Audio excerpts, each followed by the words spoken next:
Bien, continuamos estudiando la carta a los Romanos, capítulo 10. Con la ayuda de Dios vamos a profundizar versículo 1 en esta mañana. La semana pasada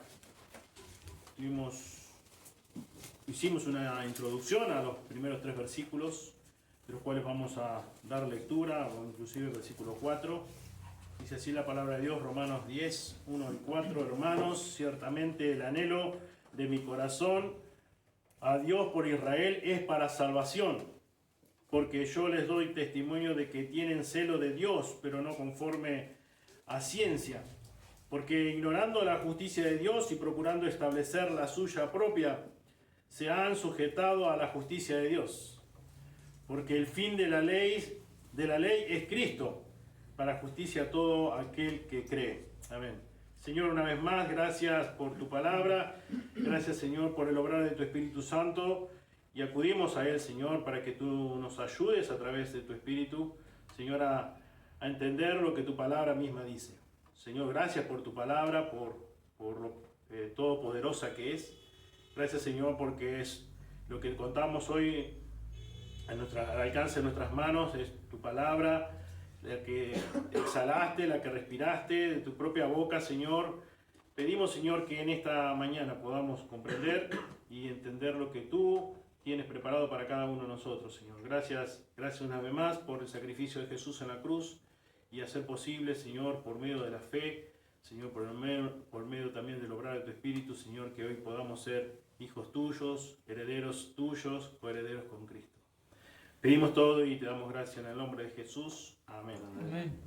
Titulé el mensaje de hoy, orar a Dios con especial persistencia. Orar a Dios con especial persistencia. Como mencioné la semana pasada en nuestra introducción a estos versículos, vimos que la incredulidad trae como resultado ignorancia espiritual y por ende condenación divina, condenación eterna. Veíamos algunos de los pasajes como Juan 14:6, tan conocido, que Jesús mismo declaró ser Él la verdad absoluta. Jesús dijo, de cierto os digo, yo soy el camino, la verdad y la vida, nadie viene al Padre si no es por mí. Jesús mismo se dijo de sí mismo que Él es la fuente, la única fuente de verdad absoluta. No existe verdad fuera de Él, Él es la verdad. Y aquí en este versículo 1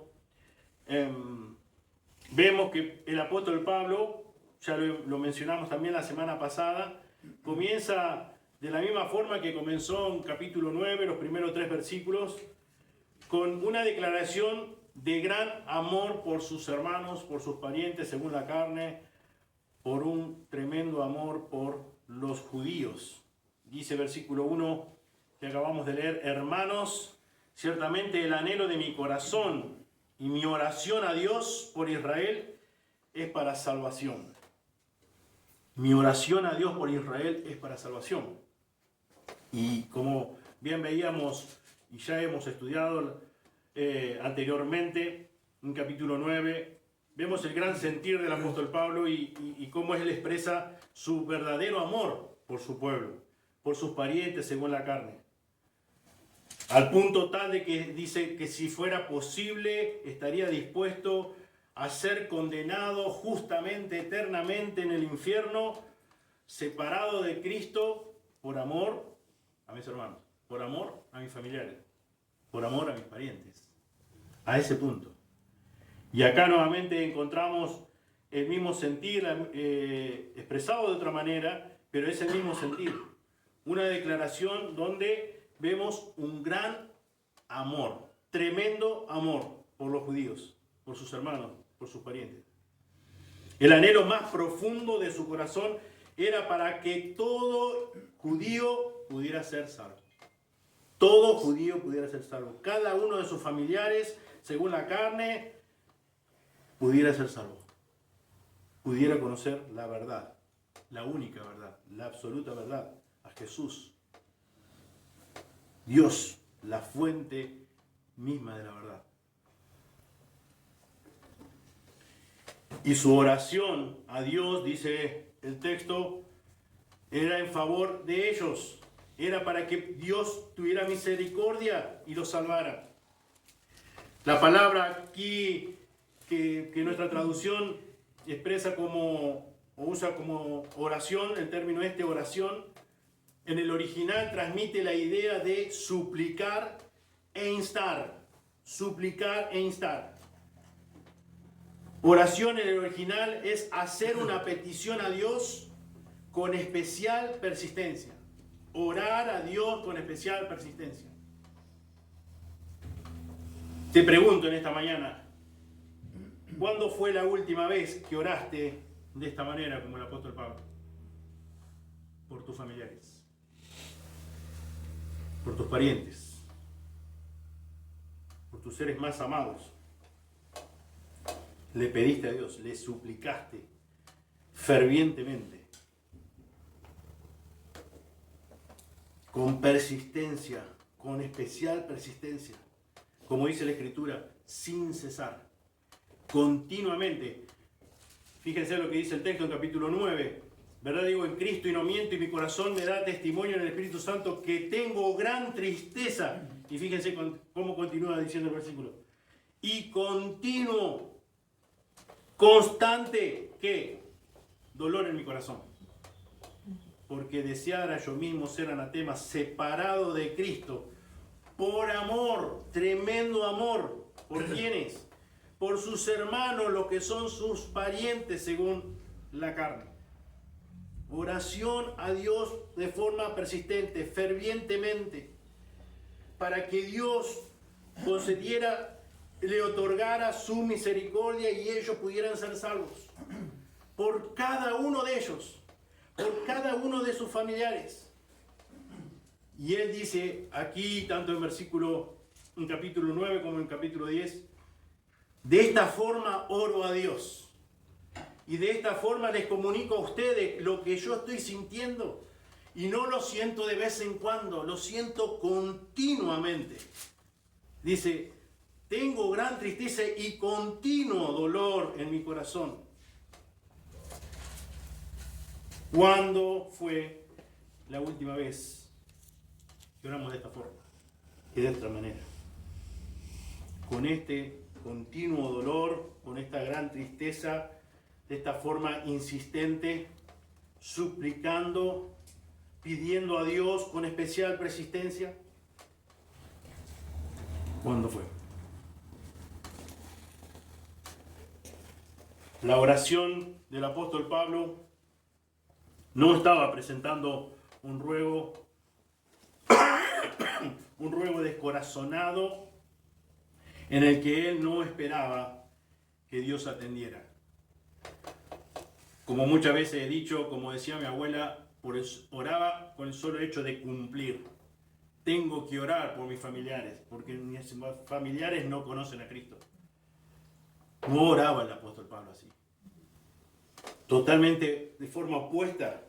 El apóstol Pablo oraba convencido, creyendo plenamente que Dios podía salvar a cada uno de sus parientes.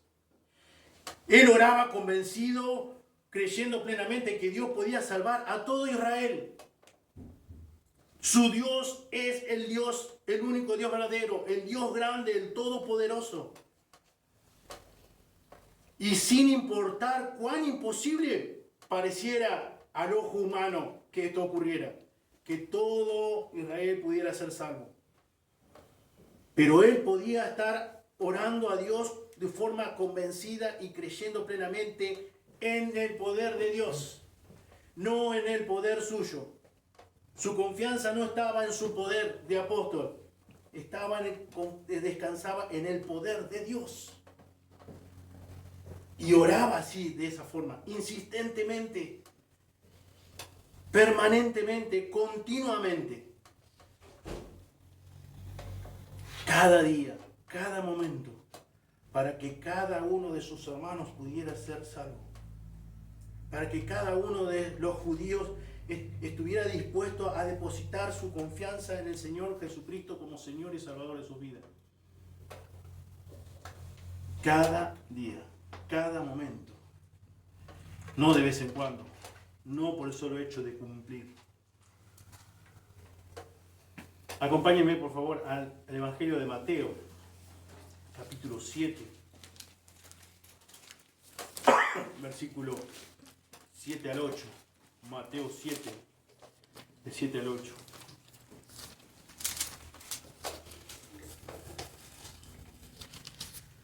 Dice el texto: pedid y se os dará, buscad y hallaréis, llamad y se os abrirá, porque todo aquel que pide recibe, y el que busca halla, y al que llama se le abrirá. Pedid y se os dará, buscad y hallaréis, llamad y se os abrirá. Si realmente vos estás en busca de algo y que esperás respuesta, no golpeás una vez y te vas. No golpeás 2 veces y te vas. No lo haces 3 veces y te vas. Una y otra vez, una y otra vez, una y otra vez, esperando respuesta, esperando respuesta. Y dice acá: porque todo aquel que pide recibe, y el que busca halla, y al que llama se le abrirá. ¿Qué tan interesado estás vos en que cada uno de tus seres queridos sea salvo? ¿A quién estás pidiendo, suplicando constantemente, fervientemente, cada día, cada instante?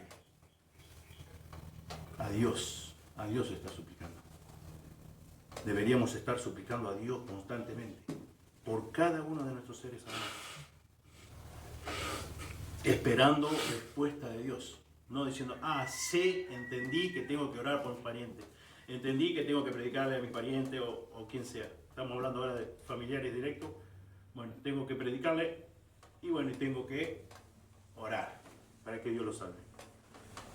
No ese es el sentir que encontramos aquí del apóstol Pablo.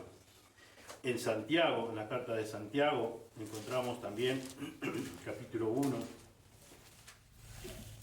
versículo 6 y 7.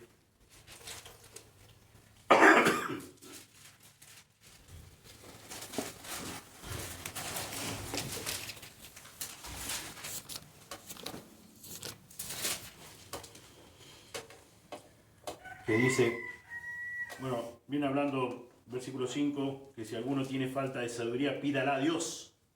¿Tenés falta de sabiduría? Pedila a Dios, dice, el cual da a todos abundantemente y sin reproche, y le será dada. Y continúa el versículo 6 diciendo: pero pida con fe, no dudando nada, porque el que duda es semejante a la onda del mar, que es arrastrada por el viento y echada de una parte a otra. No piense, pues, quien tal haga, que recibirá cosa alguna de quién, del Señor. Orá al Señor fervientemente,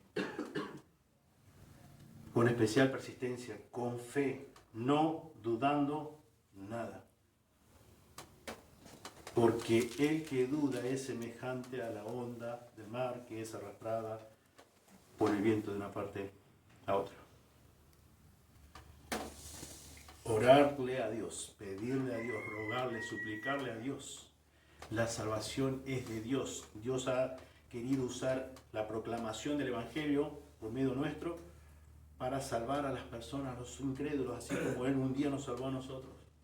Pero Él quiere que oremos persistentemente, suplicándole. Él ha determinado hacerlo de esa forma. No lo establecí yo ni ningún ser humano. Dios lo estableció así. Y si bien conocemos por la Escritura, y vamos a ver algunos pasajes, si bien el llamado de Pablo fue trabajar como apóstol de los gentiles, esta realidad no disminuyó en absoluto por el gran amor sin restricciones y su deseo ferviente por la salvación de sus hermanos judíos. Veamos 2 citas. Una se encuentra en Hechos 9:15. Hechos 9:15.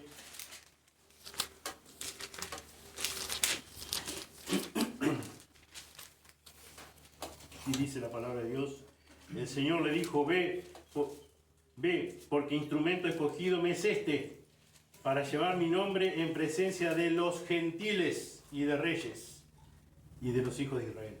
de los gentiles, en presencia de los gentiles. Y en Romanos 11:13 dice, porque a vosotros hablo, gentiles, por cuanto yo soy apóstol a los gentiles. Honro mi ministerio. Él sabía qué llamado había tenido por Dios. Pero él no por eso dejaba de no amar a sus hermanos. No desear que sus hermanos, sus parientes, según la carne, fueran salvos. Y como ya hemos visto, ya hemos estudiado, pero creo que es pertinente mencionarlo, es un deseo muy, muy grande, muy ferviente, muy apasionado, podríamos decir, del apóstol Pablo, para que sus hermanos, para que sus parientes, según la carne, fueran salvos. Como decimos nosotros, no es pavada dejar escrito en la Biblia que está dispuesto a ser condenado eternamente con tal, si fuera posible, que sus hermanos fueran salvos. No es cualquier cosa decir eso. Ahí nos podemos vislumbrar el gran sentir, el gran pesar, el gran amor por sus hermanos, por sus parientes. Y cómo él oraba persistentemente, suplicando a su Dios para que él les concediera, le diera la posibilidad, le extendiera su misericordia y fueran salvos. Obrara en sus corazones y creyeran en la verdad, creyeran en el Evangelio. En capítulo 1 de la carta a los Romanos, dice Pablo, porque no me avergüenzo del Evangelio, porque es poder de Dios para salvación a todo aquel que cree, al judío primeramente y también al griego. Pablo amaba a Dios, obviamente, por sobre todas las cosas. Sabía bien cuál era su ministerio, pero eso no hacía cambiar la realidad de su gran amor por sus hermanos, por sus parientes. La modalidad del apóstol Pablo en predicar el Evangelio, siempre vemos y podemos considerar algunas citas en esta mañana, que era prioridad la sinagoga u otro lugar donde se reunían también los judíos, donde era lugar, digamos, de culto. Podemos leer en Hechos 9, capítulo 9, versículo 20, lo siguiente. Enseguida predicaba a Cristo en las sinagogas. Capítulo 13 de Hechos, versículo 14.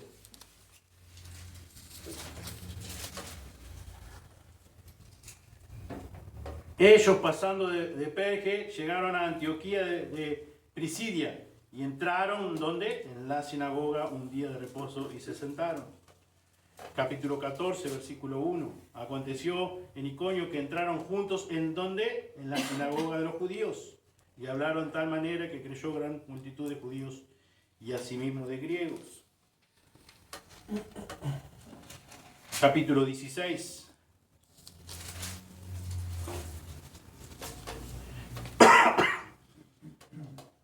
Versículo 13. Y un día de reposo salimos fuera de la puerta junto al río donde solía hacerse la oración. Y sentándonos hablamos a las mujeres que se habían reunido.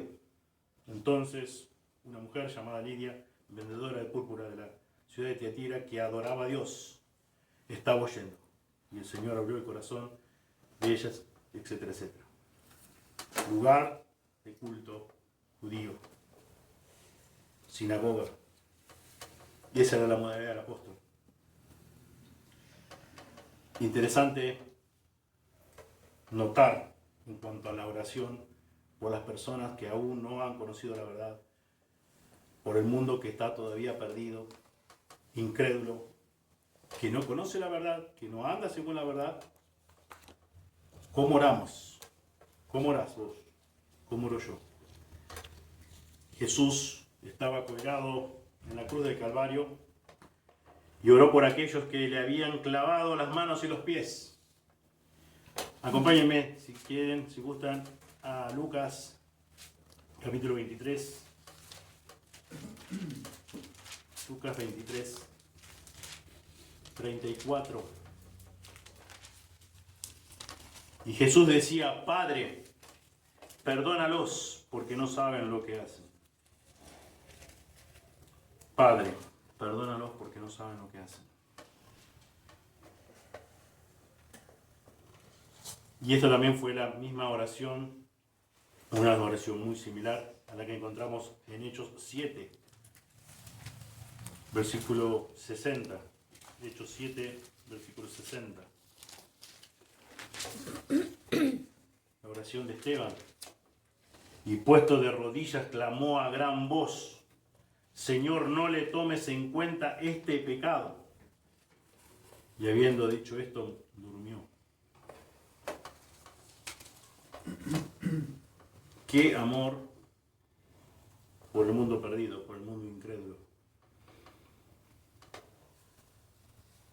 Pero qué tremendo también pensar y considerar de cómo es la actitud por naturaleza, por nuestra actitud por naturaleza humana, cómo es cuando nos hacen, nos agreden. Jesús oró así por las personas que estaban clavando sus manos y sus pies. Padre, perdónalos, porque no saben lo que hacen. Esteban, porque podemos decir, bueno, Jesús ya estaba todo predeterminado por el anticipado conocimiento de Dios. Él es Dios, encarnado, 100% Dios, 100% hombre. Bueno, nosotros somos débiles. Nosotros tenemos todos nuestros problemas como seres humanos. Pertenecemos a una raza caída, etcétera, etcétera. ¿Y pero qué decimos de Esteban? Esteban era como nosotros. No era Dios. Y sin embargo, hizo la misma oración. Oró suplicando a Dios Padre por sus asesinos. Y sabemos todo lo que sufrió Jesús en la cruz, antes y durante la cruz, como dolor físico. Y también sabemos lo que es ser, por lo que la Biblia dice y por lo que podemos entender en la historia, lo que significa morir apedreado. No es que te tiraron un ondazo. Morir apedreado. Semejante piedra al punto de quitarte la vida. Y la oración de Esteban fue, Señor, no le tomes en cuenta este pecado. Perdonalos. Que sean salvos. Y pensaba mientras estudiaba y profundizaba este pasaje y veía esta realidad, ¿cómo es mi actitud? ¿Cómo es tu actitud? ¿Cómo sería tu actitud si tuvieras que pasar por lo que pasó Esteban? ¿Estarías clamando a Dios de rodillas diciendo, Señor, no le tomes en cuenta este pecado? Me están torturando, Señor, perdónalos, sálvalos.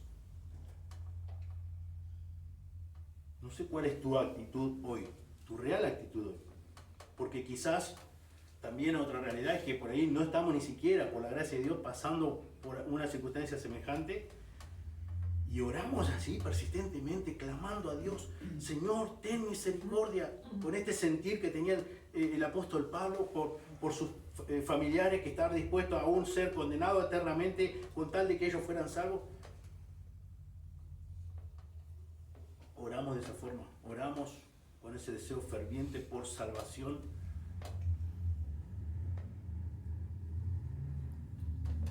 Sin importar qué tan malos puedan resultar los resultados personales. ¿Cuál es nuestra actitud? ¿Cómo es nuestra oración? La oración de Jesús fue por salvación de sus asesinos. La oración de Esteban fue por salvación por sus asesinos. Oró para que sus asesinos fueran salvos.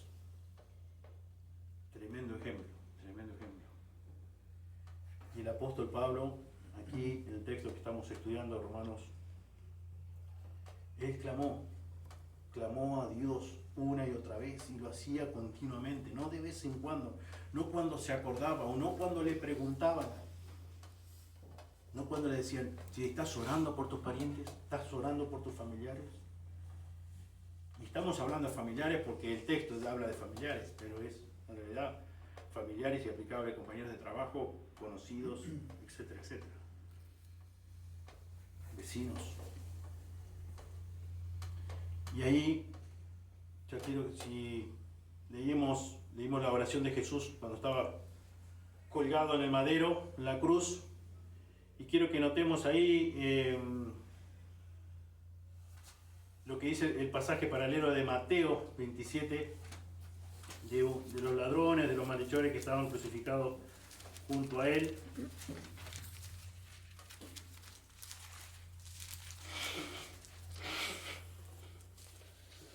En Mateo 27,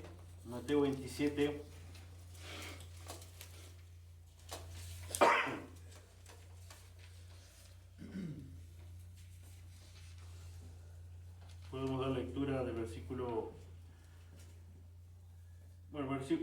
versículo 36. Dice, y sentado le guardaban allí y pusieron sobre su cabeza su causa escrita: este es Jesús, el Rey de los judíos. Entonces crucificaron con él a dos ladrones, uno a la derecha y otro a la izquierda. Y los que pasaban le injuriaban, meneando la cabeza y diciendo: tú que derribas el templo y en 3 días lo reedificas, sálvate a ti mismo. Si eres hijo de Dios, desciende de la cruz. De esta manera también los principales sacerdotes, escarneciéndole con los escribas y los fariseos y los ancianos, decían: a otro salvó, a sí mismo no se puede salvar. Si es el Hijo de Israel, descienda ahora de la cruz y creeremos en él. Confió en Dios, líbrele ahora si le quiere, porque ha dicho: soy hijo de Dios. Lo mismo le injuriaban también los ladrones que estaban crucificados con él. Lo mismo le injuriaban también los ladrones que estaban crucificados con él. Y en el capítulo 23 de Lucas, que leímos hace un momento, después de decir que después de leer el cartel que tenía en versículo 38, había también sobre él un título escrito con letras griegas, latinas y hebreas: este es el Rey de los judíos. Versículo 39 de capítulo 23 de Lucas dice: y uno de los malhechores que estaban colgados le injuriaba, diciendo: si tú eres el Cristo, sálvete a ti mismo y a nosotros. Respondiendo el otro, le reprendió diciendo: ¿y aún temes tú a Dios, estando en la misma condenación? Nosotros a la verdad justamente padecemos, porque recibimos lo que merecieron nuestros hechos, mas este ningún mal hizo. Y dijo Jesús: acuérdate de mí cuando vengas en tu reino. Entonces Jesús le dijo: de cierto te digo que hoy estarás conmigo en el paraíso. En un momento, los dos ladrones, los dos malhechores, tanto el que estaba a la derecha como el que estaba a la izquierda, acompañando a Jesús en la crucifixión, le injuriaban, leímos, según el relato de Mateo.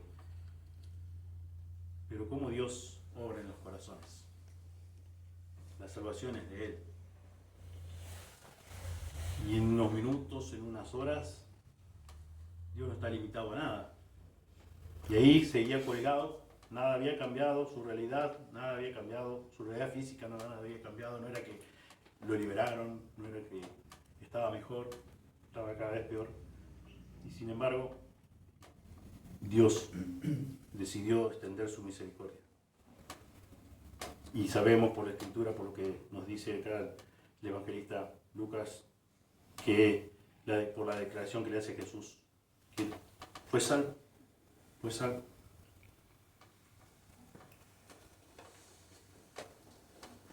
No guardar rencor, como todo lo contrario. Debemos amar a aquellos que se burlan de nosotros, aquellos que desean cualquier tipo de mal. No debemos tener sed de venganza, todo lo contrario. Padre amado, Señor mío, perdónanos. No saben lo que hacen. Están muertos espiritualmente. Que sirva esto para que alguien te conozca. Al igual que Jesús, al igual que Esteban, al igual que el apóstol Pablo. Dios quiere salvar y Dios es el autor de la salvación. Dios es el que concede la salvación, de principio a fin. Él no está limitado a nada. Delante de Él somos todos viles pecadores. El punto es, ¿cuál es nuestra actitud frente al mundo perdido, el mundo incrédulo? Como decía hace unos minutos, quizás, y de hecho hasta hoy, no hemos recibido ninguna tortura física, pero sí quizás burla. ¿Cómo respondemos o cómo hemos respondido ante eso? Bueno, te hablo más, bueno, te doy vuelta la cara, tómatela. Oramos insistentemente para que Dios tenga misericordia y en la medida que pueda, decir, estoy dispuesto a predicarte el Evangelio. Según Romanos 10:1, encontramos la misma compasión perdonadora del apóstol Pablo. El apóstol Pablo no guardaba rencor en absoluto en contra de ninguno de sus parientes según la carne. Todo lo contrario, los amaba al punto de estar dispuesto de ser condenado eternamente, con tal de que todos ellos pudieran conocer la verdad, todos ellos pudieran ser salvos. No guardaba rencor, no tenía sed de venganza, todo lo contrario. Y de hecho, deshonraban a Pablo, perseguían a Pablo, castigaban a Pablo. Y él seguía orando con continuo dolor y gran tristeza en su corazón por sus hermanos, por sus parientes,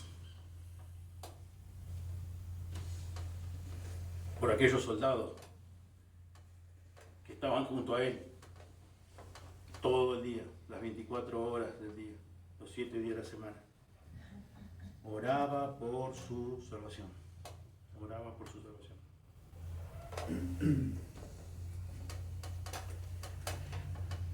No es responsabilidad nuestra tratar de determinar a quién ha escogido Dios, sino proclamar el Evangelio de salvación a toda persona que está dispuesta a escucharlo, orando con deseo ferviente, al igual que lo hacía el apóstol Pablo, continuamente, con especial persistencia, orar a Dios cada momento, cada día, para que las personas que aún no son hijos de Dios puedan recibir a Cristo como Señor y Salvador, que puedan ser salvos verdaderamente, que puedan nacer de nuevo. Tu responsabilidad, mi responsabilidad consiste en predicar y enseñar el Evangelio, mientras oramos ferviente y diligentemente, convencidos, creyendo de todo corazón, con plena confianza, con plena certeza de que Dios los puede salvar. Porque de Dios es la salvación. Y Él es el Todopoderoso. Por eso Pablo, como leíamos hoy en Romanos 1:16, no me avergüenzo del Evangelio porque es poder de Dios para salvación. Es poder de Dios.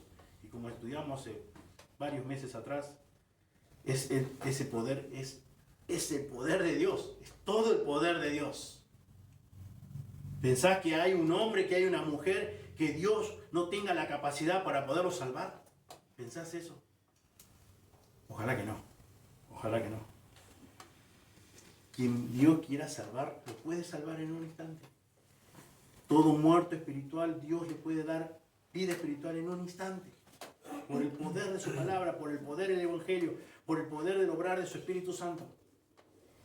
No importa su carácter, no importa su cultura, no importa su personalidad, no importa nada. No importa qué tan grande físicamente sea, qué tan trabajado esté en sus músculos, no importa. Dios tiene todo el poder, Él es el Todopoderoso para salvar a quien Él decida hacerlo. ¿Y nosotros qué debemos hacer? como no sabemos a quién Dios ha escogido delante de la fundación del mundo, Dios dice en su palabra claramente que debemos predicar el Evangelio una y otra vez y orar fervientemente, diligentemente, insistentemente, convencido, como hemos estudiado ya en 1 de Timoteo 2, 3 y 4. Formando una convicción en cada uno de nuestros corazones, dice el texto de 1 de Timoteo 2, 3 y 4, porque esto es bueno y agradable delante de Dios nuestro Salvador, el cual quiere que todos los hombres sean salvos y vengan al conocimiento de la verdad. Debemos orar para que nuestros familiares, compañeros de trabajo, conocidos, vecinos, conozcan la verdad, conozcan la verdad.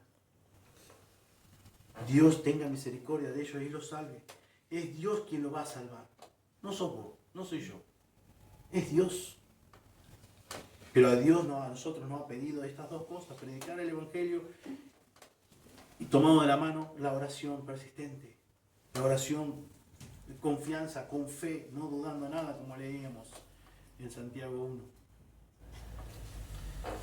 Segunda de Pedro.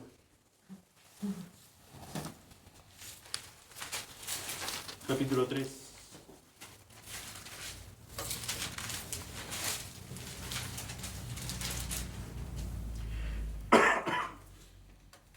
Segunda de Pedro 3, 9.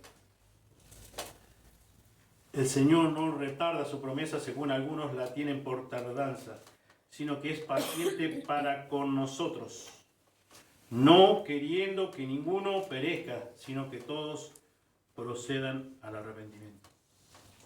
Predicar el Evangelio y orar a Dios constantemente para que procedan al arrepentimiento, para que reconozcan su condición, para que vuelvan en sí, para que crean en el Evangelio. Esa debe ser tu oración constante, debe ser mi oración. Pero como dije antes, no la forma de cumplimiento, no la forma de, por el solo hecho de decir, ahora ya sé, un ítem más para mi agenda diaria, tengo que orar por mis parientes, bueno, por mis conocidos, bueno, por mi compañero de trabajo. Que proceda verdaderamente de un amor genuino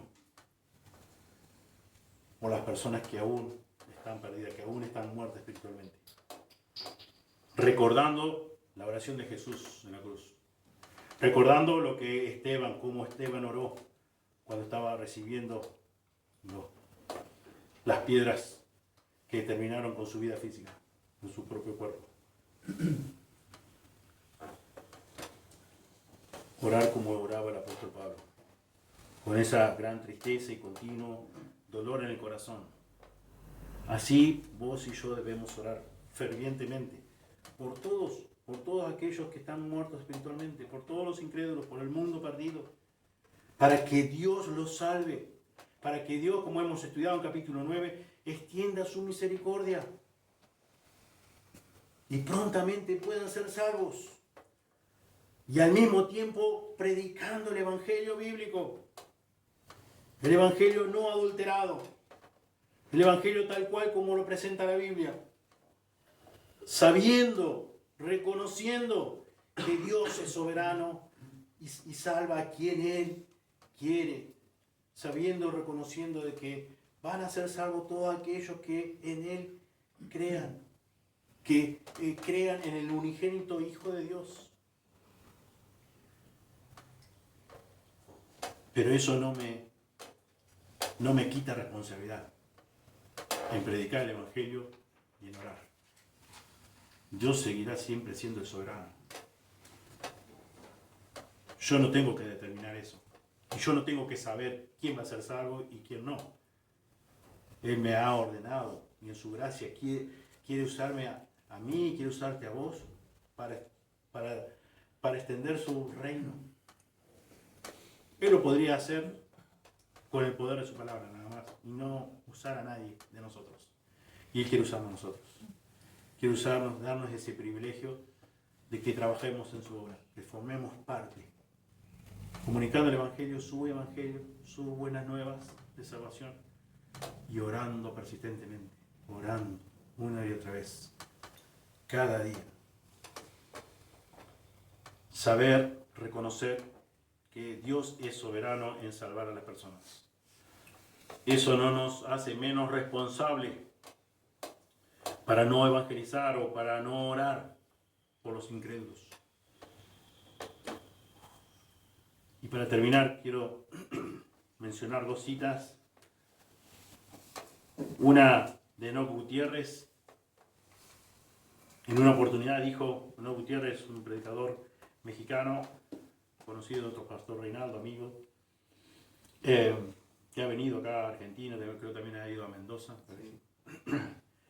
Y dijo él en una oportunidad, si un hijo de Dios no tiene un verdadero pesar por las personas no salvas, permítanme dudar de su salvación. Permítanme dudar de su salvación. Si un hijo de Dios no tiene un verdadero pesar por las personas perdidas, por las personas no salvas. Y la otra de John MacArthur, que dijo, una teología que no refleje compasión genuina, auténtica y de corazón hacia el mundo incrédulo, así como un deseo profundo por su salvación, es una teología que no está basada en lo que la Biblia enseña.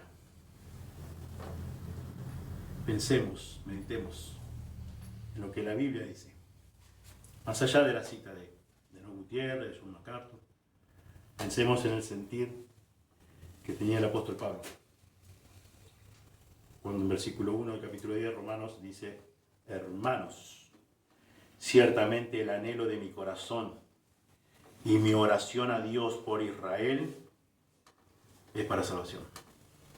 Dios bendiga su palabra, oremos. Señor, te damos muchas gracias por este tiempo, gracias por tu palabra, principalmente. Señor, gracias, Señor, por lo que podemos descubrir en ella y podemos notar el verdadero sentir del apóstol Pablo por sus parientes, por el mundo incrédulo, aún por aquellas personas, Señor, que no lo trataban bien, en lo más mínimo. Se burlaban, lo perseguían, lo golpeaban, lo encarcelaban. Y sin embargo, Señor, él estaba dispuesto, aún si así fuera posible, de ser condenado eternamente con tal de que ellos pudieran ser salvos. Señor, como hemos considerado en esta mañana también, Jesús colgado en la cruz, colgado en el madero, pidiendo a ti, oh Dios, Padre Celestial, que perdonaras sus pecados. La misma oración lo vemos en Esteban, ahí próximo a morir físicamente, orando para que tú no le tomaras en cuenta el pecado que estaban cometiendo, para que pudieran ser salvos. Señor, que podamos aprender lo que tu palabra enseña, que podamos examinar nuestros corazones, Señor, si realmente somos tus hijos en primer lugar y si somos tus hijos, si esta realidad está pasando en nuestras vidas, Señor. Ora en cada hermano a través de tu Espíritu Santo, a través de tu palabra, confiando plenamente, Señor, en el poder de tu palabra, en el poder de tu Espíritu Santo. Pedimos todo en el precioso nombre de Jesús. Amén. Amén. Muy bien, muchas gracias.